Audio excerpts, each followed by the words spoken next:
After months of rumors and teases, we finally have our first look at Samsung's next flagship phone. I'm Jessica Dalcourt for CNET, and this is the Samsung Galaxy S4.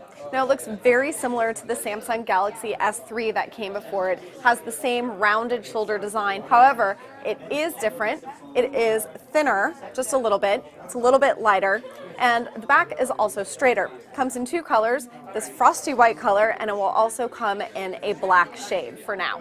This does have a 5-inch Super AMOLED HD display, 1080p, so it's full HD.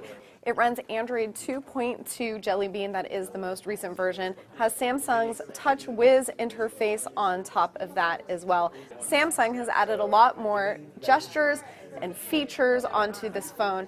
You can move your hand across the screen with some of these features enabled. Some of these things are what you've seen in the Samsung Galaxy Note tablets and smartphones. One of those is Air View specifically, and that's where you can enable this. And because this phone doesn't have a stylus, you'll actually use your finger just to hover over. So you'll be able to preview certain things, you'll be able to preview pictures, preview videos, you'll be able to look at tabs with just your finger hovering instead of committing to opening it all the way. There have been a lot of rumors about eye tracking, and one of the implementations that we see here with the Galaxy S4 is called Smart Pause. So if you're watching a video and you look away from the screen, the phone will detect through the front-facing camera that you've averted your gaze, and it will pause your video for you and resume your video when you look back. If you've got your own separate pedometer, Samsung wants you to toss that away and use its S Health app instead. It can track your calories burned and your calories in when you tell it what you've eaten. Like the HTC One, a competitor, Samsung's Galaxy S4 has an IR blaster in the front that will boot up an app. You can control your TV using it, things like volume and even playing on-demand shows. There are a ton of new camera features on here. Some of them have been borrowed from other devices.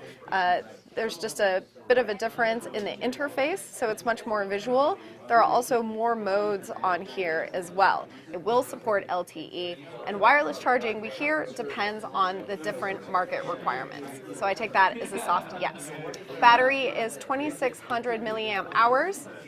And there is 64 gigabytes of internal memory. So overall, there's a lot going on with this phone. We have the updated specs that we were expecting. The look and feel is definitely more evolution than revolution. It looks very, very similar to the Galaxy S3 before, but different enough that you can tell it is a brand new phone.